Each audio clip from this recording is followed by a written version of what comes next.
you're okay. Although the chief, I know, what did I just say? I know the chief has the schoolyard voice too that we share. Yeah. But, so I used to laugh saying, yeah, if I need to recess duty, I can run across the yard. But very, very glad to be able to have our friend, Fire Chief Fred Mitchell Jr. This is a special day. This is Fred's 3rd anniversary with our town, so it's like, 3 years, thank you. 3 years. it's amazing. Yeah. I can remember. Yeah. Yeah. It's like, how is that already 3 years? 3 years, time flies. Yeah, it's absolutely. great. Who you say, Fred who? Yeah. So we're very, very glad Thank you. to have Thank you you. with us. Well, And thank the you for special, having me. yeah. So that was just really perfect. Yeah. Next month, it will be, November 7th, I think is our breakfast, the first Thursday. And our Veteran Service Officer, Karen Tyler, will be with us. So that'll be nice. It's always, that opportunity to be able to thank the vets and who are with us, and for Karen to bring, new information, answer some questions too. So we're looking forward to that. So mark your calendar. We'll see what we'll make. Maybe more pancakes. Yeah, I could carve, turkey. I should get a turkey cookie cutter and make you turkey pancakes. So we're going to turn right to Fred, and thank you so All right, much. well, thank you for having me, Tom. Really appreciate it. Good morning to everyone, and thanks for having me this morning. And I'd like to touch on touch a little bit on fire safety, and also if after we go through the fire safety, I'd like to touch on the fire department. Just want to be able to give you folks a background, as to what we're really doing. Kind of bring you up to speed on a few things that we've got going on. If, I'm sure you've seen some things in the press, and also any questions that you have about the fire department, myself, why we do some of the things that we do, and because the fire department over the years is evolving, and there are things that we used to do that we're doing today we didn't really do much of in the past, because our service delivery has evolved and has changed as well as the times. So, but for everybody, October is Fire Prevention Month. Every year we have this campaign that we focus on keeping people safe. Next week, this coming week, the week of Columbus Day, is going to be Fire Prevention Week. So we urge residents to check your smoke alarms, your CO alarms. Manufacturer recommendation: every 10 years on a smoke alarm, you should be changing that smoke alarm out. Just even if it goes off, or you test it, well, it still works. But what they're saying is the sensing units, because each of these sensing units over time will lose its strength to detect the carbons in the smoke as it comes through. On a carbon monoxide manufacturer recommendation is every 5 years. I don't know why they're 5, smoke alarms are 10, but that's what the manufacturers are recommending. Some of the carbon monoxide alarms, they're plug-ins.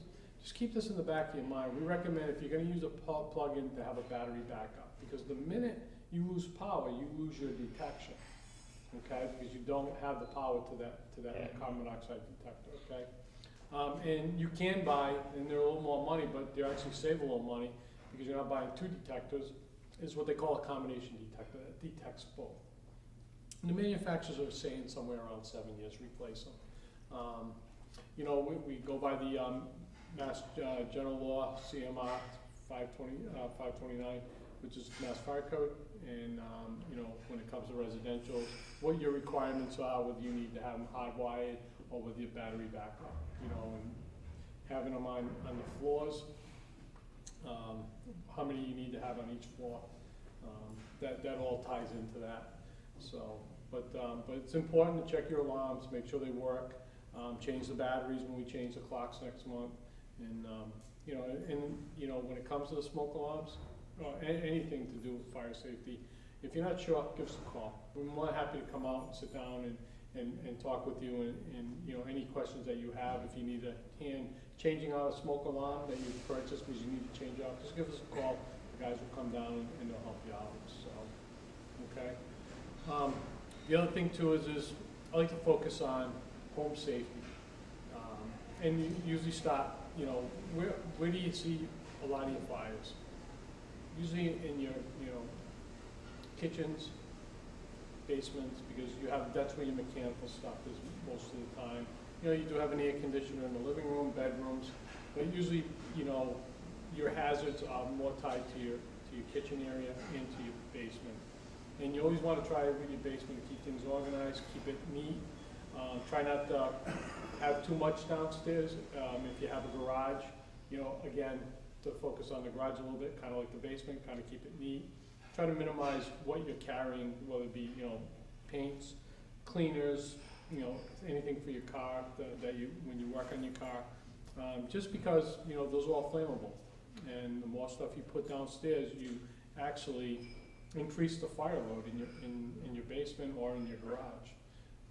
Those are you know, very important, because we see a lot of times that people will put stuff and they just put it everywhere, and now you've got it up against your heating units, which creates a hot water tank. If you're running oil, boiler, regardless of whether you're running gas, propane, or oil, you know, that throws off heat. You know, if you have central air, your HVAC as well.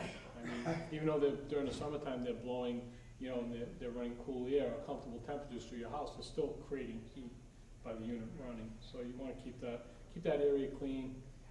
You know, keep things away from the staircase, so that way you don't have a trip hazard as well.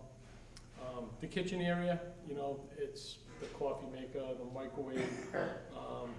You want to make sure, and you know, your stove, you know, stoves are clean. One thing you don't want to do is that if you have a self-cleaning stove, don't leave it unattended, because even though it locks and you can't open it, there's still convection that can, you know, can start heating up the wall behind it. I've had actually 2 structure fires in my career like that, where they were left unattended. People went out to run an errand, came back, and they had kitchen fires. So just something to keep in your back of your mind. And the other thing too, for you know, folks, just in general, and it, you know, sometimes we focus on, you know, the older group, the elderly group, because, you know, as we get older, we lose our strength, you know, we lose our mobility, you know, coordination, we're kind of a little bit slower as we get older.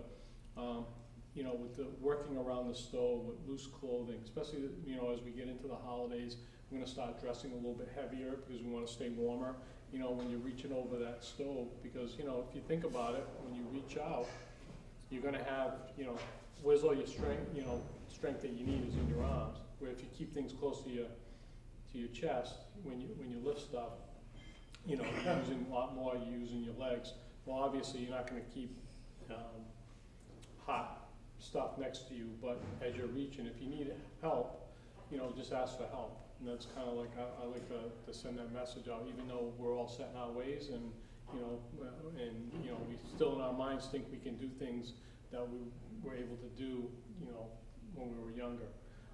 But just keep that in mind, you know, especially with the loose clothing. If you see a family member cooking, especially around the holidays, you know, the stove's fully operational. You got more pans going, and don't leave stuff unattended. You know, always keep things shut down when you're not using them, and also be cognizant of what you use, so you don't, you know, for burns as well once the stove is shut down. So, and you know what? Everybody seems to congregate in the kitchen, you know, and sometimes everybody needs to just back out, so that way there are people who are cooking can operate, especially the little ones, as far as that goes. But you know, around the rest of the house, a lot of things is, you know, the electrical stuff, you know, running extension cords to run some appliances like your TVs. Those need to be plugged in directly into outlets. Because a lot of times is, if you look at the extension cords, just be very careful. They should be a UL rated. But just because they're UL rated, are they able to handle that appliance that you're trying to run, like a TV or an air conditioner if you have window units? So you really want to keep those plugged directly into your outlets, even up in the bedrooms as well. So, and then the other thing too is, you know, as we get older, as I alluded to earlier about the trip hazards with loose runners for rugs, you know, you want to make sure those aren't going to go send you for a ride when you're walking. You know, those things, make sure that they're kind of, you know, secured to the floor. We see that a lot with the older population. So those are kind of the things, you know, should focus on and make sure. And again, the biggest thing that I can stress to you folks is ask for help. You know, don't hesitate to call us, to come down, to help you. It's whether it's emergent or not emergent, that's what we're here for. So as far as that goes. And the other thing too is you have chimneys, fireplaces, have your boilers clean, you know, especially this time of year because we're going to start using them if not already. Especially with your fireplaces, you should have them not only cleaned but inspected. Because if you have them clean, you should have them cleaned and inspected before you use them, because at least you know if there's any issues with the liner, it can be addressed at that point. So we see that a lot with people. You know, we're coming up on that time of year where the fireplaces are going to be used, and you know, if they don't clean them and inspect them, you know, you could have, you know, you have a chimney fire because all the buildup, what they call the creosote, that's the buildup of what's in that chimney. And if your liners are compromised, now you've got all that convection, the heat travel going out into your attics, into your wall spaces. You know, you run that for a while, that's going to start heating up, and you know, heat travels.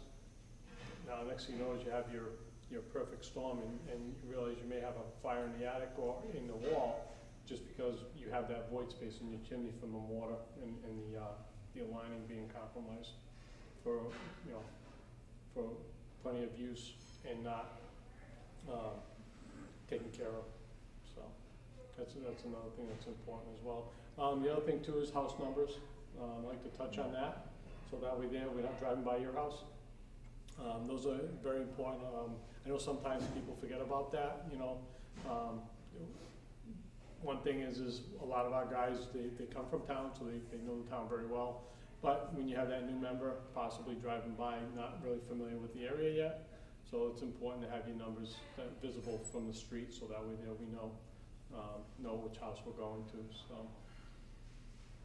you guys got any questions regarding fire safety? Anything I didn't touch on? Doug? I have one for you, Fred. Sure. On the smoke CO detectors, does the town, because I know towns can differ in what they require, but is it necessary to have photoelectric and voice? That's all code. It's not town ordinance. Yeah. That's the fire code. Is that the new fire code now, photoelectric and a voice now? Yeah. So if somebody just put one in a couple of years ago and just got the beep, Well, they have to replace it all depends on the year of the house. All depends on the year of the house, because if it's hardwired or if it's battery. Oh, no, battery operated. Battery operated, no. It's photoelectric, because with a photoelectric detector, what happens is when the smoke goes through the sensing unit, there's a beam of light, and once it breaks the light, it activates the detector. Where the ionization detectors, it's kind of like the old game Pac-Man. So when the smoke goes in and starts eating up the little ions, that's how it activates the detector. But the ions over time lose their lust, so to speak, and don't actually have that. It takes a while for them, so they recommend the photoelectric, because that ray of light that just breaks the beam and activates the detector. But they require the voice that goes fire, fire, fire. That's in the newer construction. CO, Yeah. CO. Yeah, that, okay. Yes, sir. I have a little fire extinguisher. Yep. In the back of my car. Yep. That's about 8 years old. Let me ask you, how is it still saying charged? Yeah, well, I don't know. Well, if you check the gauge, if it's still saying charged, usually about after 10 years, you should discard it and buy a new one, even if it has it. Because in commercial properties, per the fire code, they're supposed to be tested and inspected on a yearly basis. I guess So I'll what- take it down to the fire station and give it, turn it in. So, but yeah, usually 8 years. But again, if that gauge is reading full, like it's charged, you know, I'd hold on to it for a couple more years. I've never used it. Yeah, but yeah. Those are things that we you know, necessary evil. You gotta have them, but you hope you never use them. Yeah. So, Well, I haven't run across any accidents. yeah.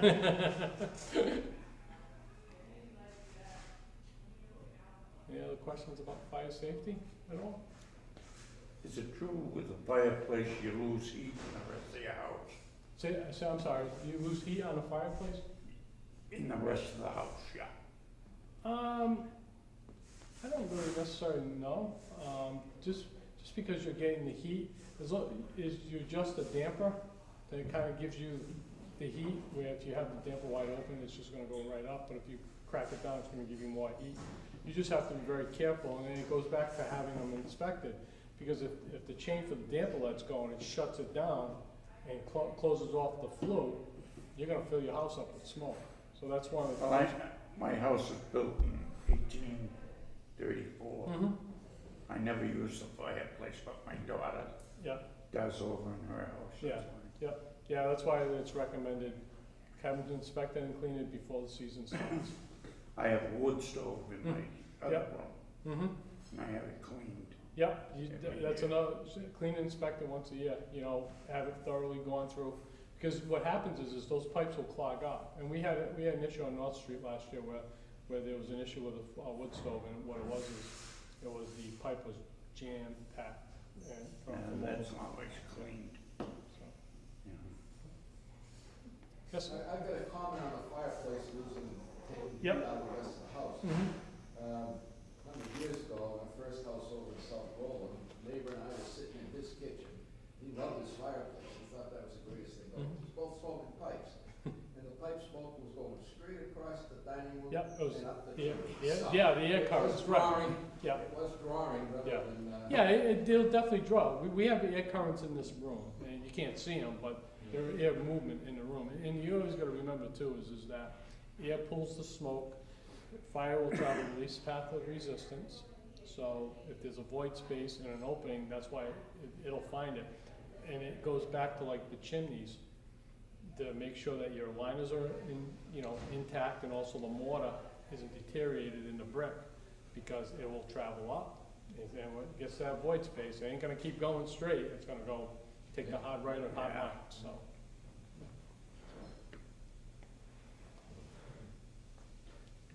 Yeah, It comes to safety, but how's the search going for a new engine? new engine, we're down to the nitty gritty, should be making a decision next couple of days, not years, but next couple of days. We're down to 2 manufacturers. I knew it was gonna be a tough decision, because either way, but the two that we're down to, either way, I don't think we can lose, quite frankly, so. And then, part of the process was, seeing what we needed for equipment, that's also, we're factoring into that as well, so. But it's something I definitely wanna get, ordered so we can move forward with it, so. But, it's an exciting time, we get, next year I'll have a new truck to replace engine 5. We just, and to follow up on the engine, we just received our AFG grant, the equipment for the self-contained breathing apparatus just showed up. That was a regional grant that we applied for through the Assistance to Firefighters Grant. It's a federal grant program through FEMA. We went in with Groveland and Newberry. The grant actually is gonna have a positive effect on 101 firefighters between the 3 communities. And we're getting all new cylinders, air packs, face pieces, and what they call a device called pack tracker, where we'll be able to, from the outside, be able to track the movement of the guys with the air that have the packs on inside the building. So we'll be able to follow them around from the outside by just standing in one area. Plus, we're getting another rapid intervention bag, which is a spare cylinder that has a mask, and that's deployed when a firefighter is down with a team of firefighters to go in when one of us is in compromised position, running low on air, trapped. But that bag has a full cylinder mask, and also other tools to help untangle the firefighter if in fact he is tangled. Sometimes he's just lost. You can get lost in a smoke-filled environment. So, and or tangled up in you have drop ceilings here. You get the wires. Those drop. They heat up. They let go. They come down. So that stuff. So that's exciting. And we're going to be launching our open houses next Wednesday, 4 to 7, and we're going to be launching our. We got a second AFG grant, but it's a fire prevention grant, and it's through has to do with community risk reduction. And it's a program that we're gonna be tracking data, and we're gonna see what are areas that we need to either possibly put a new program together, adjust a program, add something, delete something. So as an example, if we're starting to see a lot of calls for people falling, trip hazards, well now we know we need to have a program and start educating the public on trip hazards, what you can do in your home to make it safer, as I touched on a few minutes ago. So that we're gonna be launching that. It was basically software and iPads that was a $10,000 grant.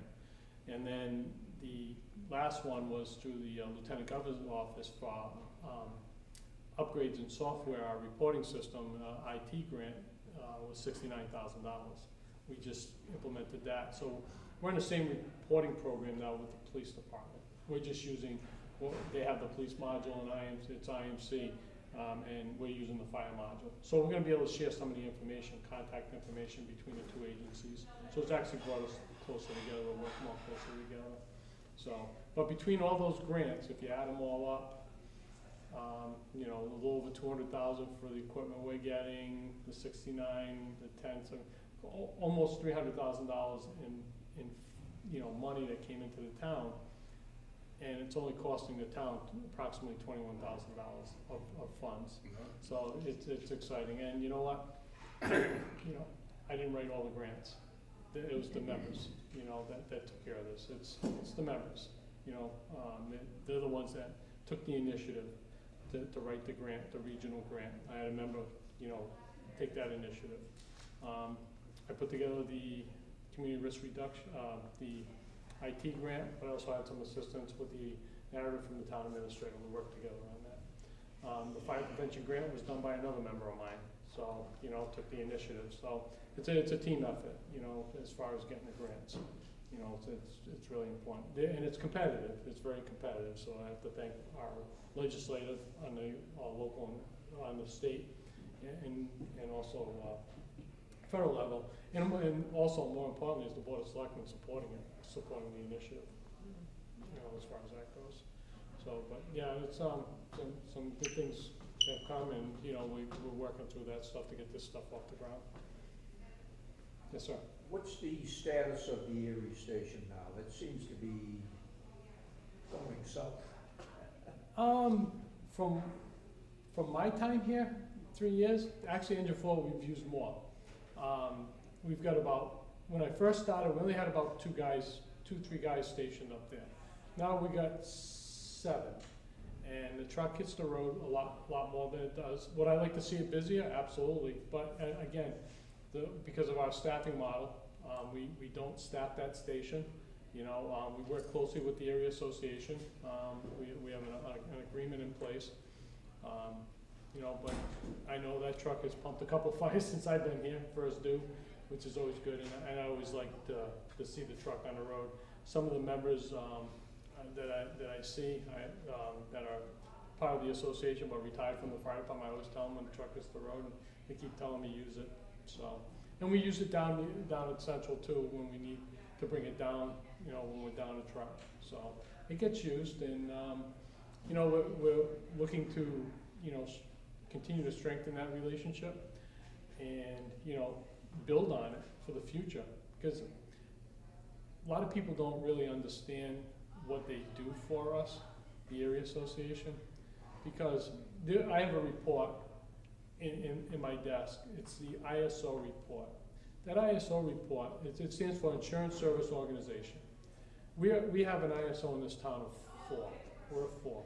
It goes from 1 to 9. Obviously, if you're a Class 1 fire department, you got everything covered. You know, you're a 9. Well, you've got issues in your community, meaning you might have, you know, a lot of reasons why communities are 9 is they don't have no municipal water. Okay, they're on wells, they're using tankers, they're drafting. But we're a 4, and part of that number comes from the amount of stations we have in town, based on our square mileage of what we're covering, our population, and our hazards. You folks don't really notice it on your insurance if we were to go from a 4 to a 5, but the businesses will. What Erie provides for this town, ISO says, because we need so much pumping capacity, total between the 3 pumps. Erie Fire Association provides a Class A pumper for this town. If we didn't have Erie Association, the town would have to go out and buy a 3rd pumper, or roll the dice and see what the ISO rating is gonna go up. You know, see how that affects the ISO. So, I mean, right now, I'm looking at a pump over $500,000. That's, you know, just one savings. And they provide a building for us. What's a station cost to build nowadays? $5-6 million, that's if you have the land. Granted, you know, the building needs to be brought up to, you know, some updated stuff, which we're gonna work with them, you know, to do that. But, so I like to refer to them as kind of like an unsung hero of our fire department, because I think a lot of people don't understand that, what they bring to the table as far as savings, equipment, you know, and it's nice to be able to have a truck rolling out the door, you know, right around the corner, like Charles Street. You know, we had a fire up there a few years ago. Well, engine 4 was first due with 4 guys. You know, they were there within minutes versus engine 1 was second due, but if 4 doesn't hit the road, now engine 1's coming from Central, you know, which is, for the sake of argument, is about the center of town. So there's that, you know, I won't say delayed response, but it's a longer response time because they're coming from a farther distance. So really, you know, I look from my position is to look to continue to work and strengthen the relationship with Erie and do what we can from my end on the fire department to ensure that they are viable long term. Because I think it's important, because the amount of money they save us, the taxpayers, I mean, I think it's a very good bang for your buck, you know. Well, you know, the thing is that, you know, I've lived in that end of town since 1959. Yep. You know, used to see a lot of activity, but unfortunately, a lot of the older members have died Yes. and moved on Yep. and so forth. You don't see the activity down Yep. there that you used to see. Yep. Although I do see a truck and a couple of guys down there Yep. come down and park and Yep. so forth. So I was just wondering. what- Yeah, no, and Yeah. but the fire service, one of the biggest challenges in the fire service right now, in these models of combination departments or, you know, all call or even all volunteer, is members. Because none of us have the time that we used to have years ago.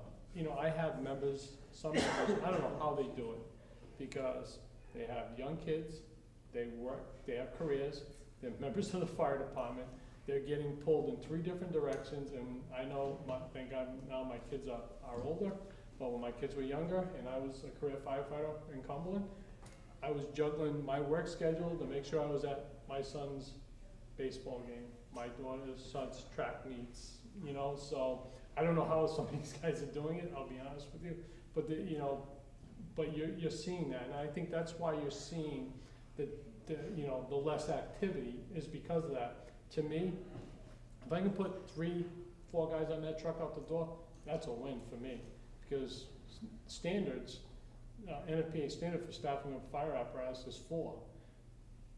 Standard practice is 3, because at least with 3 guys you can get a line on the fire. And that's my biggest concern when that first truck gets up there, is make sure we can get a line on the fire. So, and I think that's why you're seeing the downturn. And even the membership numbers, from what I understand, are down, because, you know, as the older members pass on, new people aren't coming in. And the only, from what I understand, and correct me if I'm wrong, it's the generations are still involved. So if mom and dad were involved, the kids are getting involved and their kids, but there's no really a lot of new influx of new members that have moved into town that say, you know what, I want to join the Erie Fire Association to see what I can do to help. Is Erie still the oldest volunteer Yep. in the country? Yep. Yeah. Okay. Maybe you can touch on the fact, you know, like George talks about what it used to be like.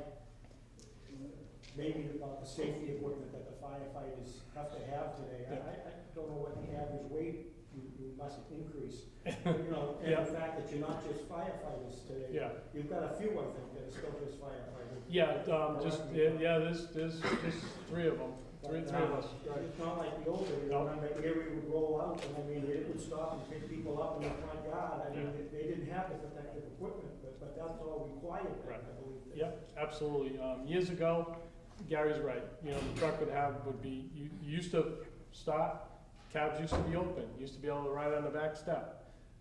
I'm 35 years with my total time in the fire service. And when I got on, and when I was on my 16th birthday, I was able to ride the back step of the truck. About 3 years later, they stopped us from riding the back step. So you're talking 83, late 80s, we will stop riding the back step of the truck. Years ago, when I first started, you came in, you joined the fire department. My father was on the fire department, was a career firefighter for 17 years, total of 25 with his call time and volunteer time. The chief brought you in the back, opened up the closet, you got the rubber boot and coats. What size? Here, try this on. You know, here's your helmet. What size foot you got? Here's your boots. Here's your rubber gloves. 3/4 coat, 3/4 boot. And your gloves. Now, people are getting sized for gear. When a new member comes in, they're getting sized, like no different than buying a suit. You're looking at almost $3,000 to outfit someone brand new. Okay, that comes on from head to toe. The training aspect, we used to get trained in-house.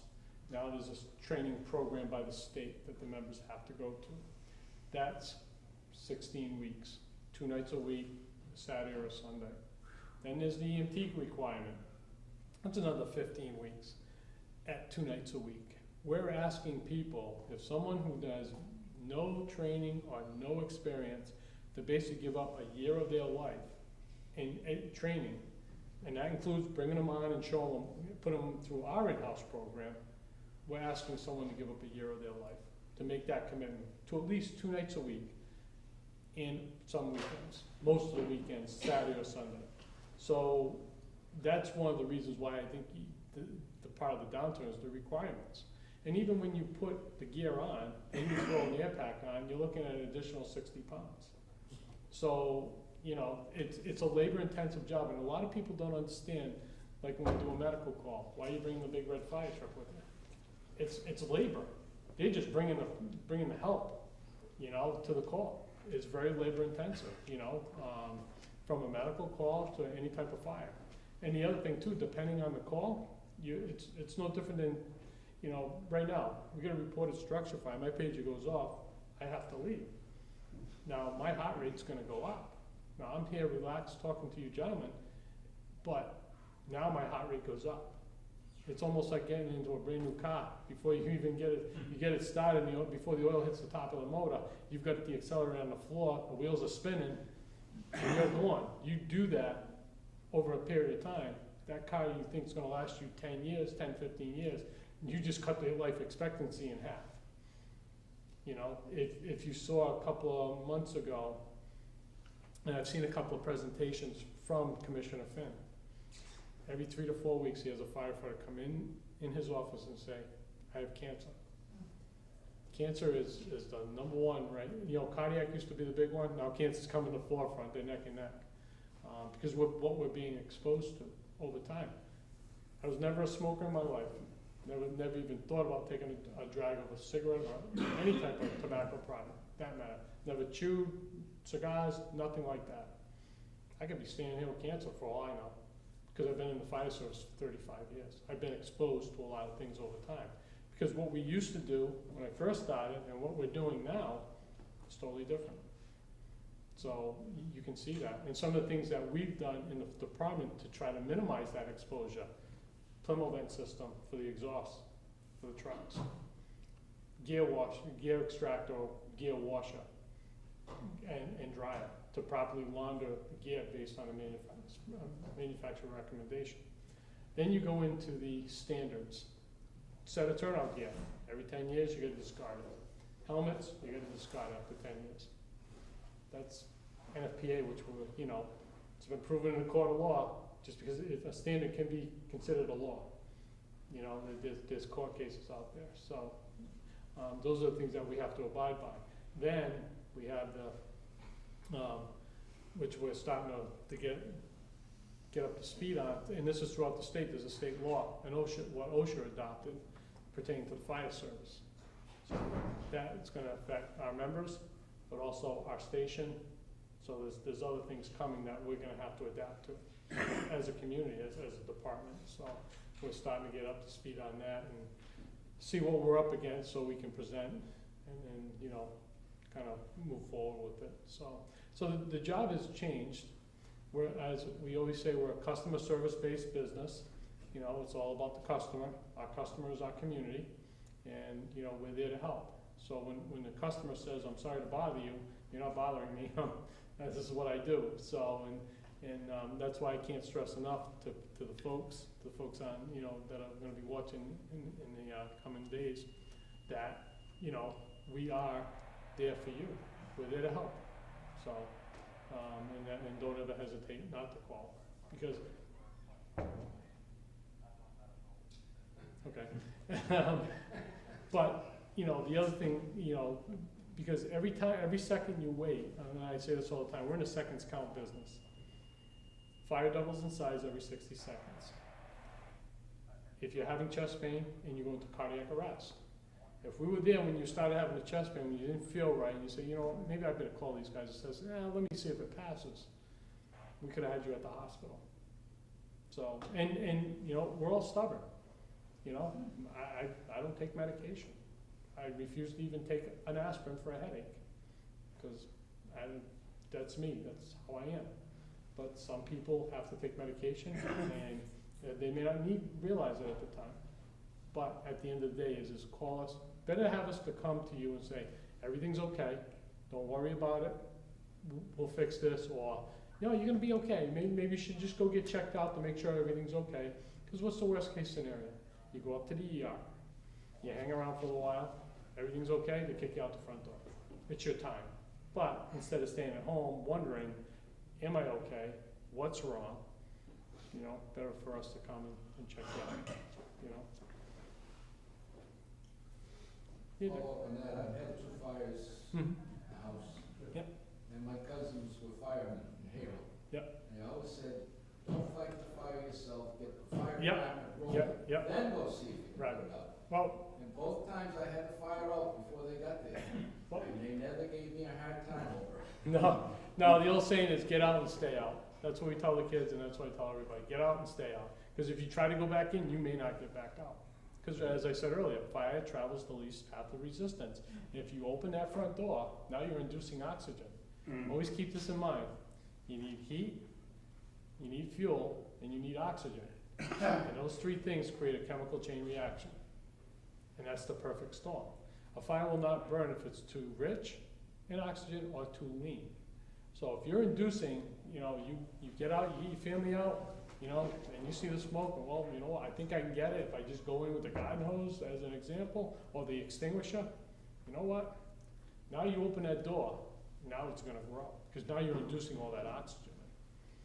So that's, just keep that in the back of your mind, you know, when you think about that, because that's important, you know. Because one of the biggest things, challenges that we have faced is the fact that, you know, getting people out. Once people are out, I mean, we can rebuild the house. Yeah, there's personal belongings, we all have them that are irreplaceable. But you know what? You can't replace people either, you know, your loved ones. So it's important to get everybody out.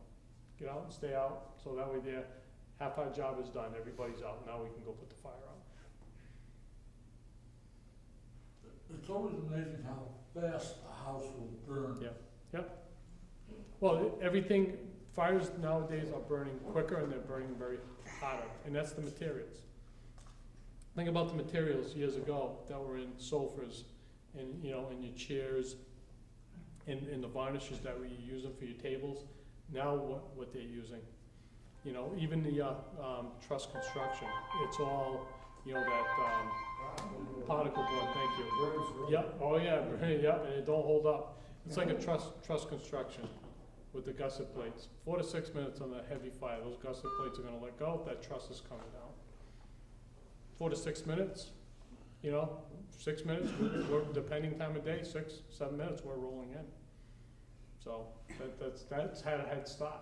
And that's before you identify, because you always gotta think of this, like I like to tell people, if something's going on in the house, you don't know it, so it's already started, and you don't know it. Then when the smoke detectors start going off, that's already had a head start. Now you go to look at it, look, why is my detectors going off? Now you see it up on the second floor, the smoke's coming, as an example. So this has already had, God only knows how long it was smoldering or, you know, smoking. Now you dial 911. 911 goes to dispatcher, then they tone it out. This thing is, or the lag time that's already happened. We're already behind the 8 ball. And depending time of day, if we're in the station or if we're not, the guys are coming from home, there's a lot of lag time. Same thing in a medical emergency. You don't feel good? I don't want to go to the hospital. No, now that lag time. Now you wait and say, oh my God, I better call. We've lost all this time. So a lot of people forget about the lag time. You know, from the time of onset, whether it be something smoking from an electrical, as an example, or whatever the case may be, to notification. You know, how many times has people driven down the street and, oh my God, there's smoke coming out of that house. We don't know how long that's been smoking like that. Somebody wasn't home all day because, you know, people are going and working. Or they ran out to the market to run an errand quick. People do stupid things. When I lived in Connecticut, I lived in the condo area. And there was a lady had a fire in her fireplace. Mm-hmm. At night, she got up in the morning and the fire was out. Yep. Okay? She took all the ashes out and wrapped them up in paper. Yep. She took what she wrapped up, went out and put them on the veranda next to the house. Mm-hmm. Now, the coals heated up or something. There was Yep. a live coal in there. Yep. And up goes the paper, up goes the fire along the side of her house. People do stupid things. Yeah. It was out. She didn't put it out with water or Yeah. something. She just left it Yeah. overnight in the fireplace. And cleaned it out in the morning and took it out. Put it Yep. There was a live coal in there somewhere. When she wrapped it Yep. up, Yeah. took it away. Well, it's funny. You know, when I know we focus more on a healthier lifestyle, but you don't see as much people smoking. But when smoking was at its forefront, whenever it seemed like everybody was smoking, you saw that a lot with cigarettes, discarded cigarettes, and not, you know, the side of the house, or, you know, you just going out the front door, the mulch pit's there, you know, and next thing you know, come back and the side of the house is gone. You know, yeah, fall asleep in the chair, you know. I mean, thank God we're not seeing much of that anymore because people aren't, you know, we're all trying to live a healthier lifestyle, and, you know, tobacco products are being, you know, cut down. You know, as far as smoking anyways, they're going in other directions, but as far as that goes. So, but yeah, no, sometimes, you know, it's an accident, you know, sometimes, you know, lack of judgment. We all have it. I mean, I know I do once in a while, lack of judgment. You look like you do something, you know, stupid, and, you know, you're like, so you use your choice words to yourself, you know, don't do that again, you know, so, as far as that goes. But yeah, no, it's, the fire service has definitely changed. We're busier now than we've ever been, but our fires are down, but our runs are up, because we're doing medical calls, you know. It's almost like you could probably, and this was said to me a while back, you could almost put on the side of the trucks an all-hazard emergency response organization. Because we're going to everything, you know. And what's nice in this town is PD rolls with us. So we have that working relationship, and it strengthens, you know, every day we work together because PD gets on scene with us, before us. So it's kind of like another set of eyes before what we're rolling into. I live over Parker Road, Landing, Yeah. we've had a few issues. Yeah. Probably not. Yeah. And you guys are right there, both departments. Yeah. Always there on Yeah. time. And Great the- service. And the other thing you're seeing too is we're working more closely together with our mutual aid partners around us, because none of us can do this alone. As I said earlier, it's a labor-intensive job. If we have standards that we have to have so many firefighters on scene of a structure fire in so many minutes. Well, for us, right, that's impossible. You know, it's impossible because of our staffing model, but it's also financially impossible, you know, because it just wouldn't be able to afford it. But that's why we utilize mutual aid a lot, you know, whether it be an EMS call or, you know, a fire response. How are the ambulances working now? Very good, very good, very good. You know, right now we're running BLS, and the hope is down the road to expand our level of care to the ALS level.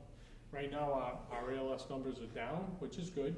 You know, off the top of my head, we're about 30% ALS, so that's why we have Newbury come in, and we use Atlantic for the ALS component. But anything BLS, basic life support, the guys are taking care of. I look at it this way. With those ambulances, we're getting people on scene a lot quicker than if we're waiting for a truck to come from Newburyport on the initial response, or coming from Newbury. So, and if we can turn those folks around to keep them available, it's a win-win.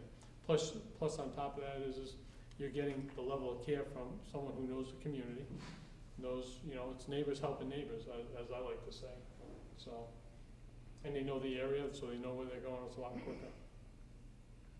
That was a very good investment, because the fire service is actually going, it's been going for the last, you know, 4, 5, 6, 7 years, towards EMS and fire prevention, community risk reduction, you know, trying to make the community safer. We're trying to educate people to, you know, to be cognizant of fire safety. You know, the safer the community is, the fires are down, the calls are down. So part of our job is education and putting the programs that we produce, not just getting in the truck, going to a call, you know, and helping somebody. Because you always gotta keep this in the back of your mind, and I tell the guys all the time, the emergency, when we're responding to a call, it's an emergency for that person, regardless of what it is. It could be, you know, 2 inches of water in the basement to my house is full of smoke.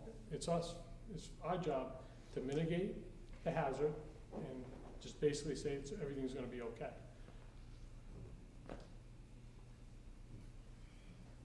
Good, Dick. Neighbors helping neighbors. Yep, yeah, Last spring, I was really sick. They didn't know what was the matter. I didn't walk, I was dizzy, and we went down to get a prescription. She tripped and fell in front of the CVS. I guess she had a real egg on the Yep. side of her ass. Mhm. They're going to the hospital. Yep. So she handed Glenn and Rusty the keys to the van and said, "Bring him home and go get his prescription." yep, And they brought it up to the bedroom to me. yep. Yeah, talk about feeling Yeah. really well taken care of. And that's the thing about having your own services like that versus, you know, so you have 2 people coming in from the outside, they're very professional, they'll do their job, but you're not gonna get that, Yeah. as I call it, customer service, and that's what we are, we're a customer service-based business. So, it's taking care of people, taking care of our neighbors. Yeah. Well, thank you so much, Fred. Oh, thank you for having me, I enjoyed it. Thank you. Thank you.